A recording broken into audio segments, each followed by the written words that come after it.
They're very time consuming, but for beginners, I highly recommend them. One of the downsides of these is normally there's a lot of tiling, and these constantly pulling them out hurts the fingers. Constantly just pulling them out hurts the fingers. If you only have a small job, you just kick them out and you're done.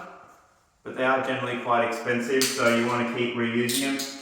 I've got a little trick to speed things up without hurting your fingers. Grab one of the twist caps.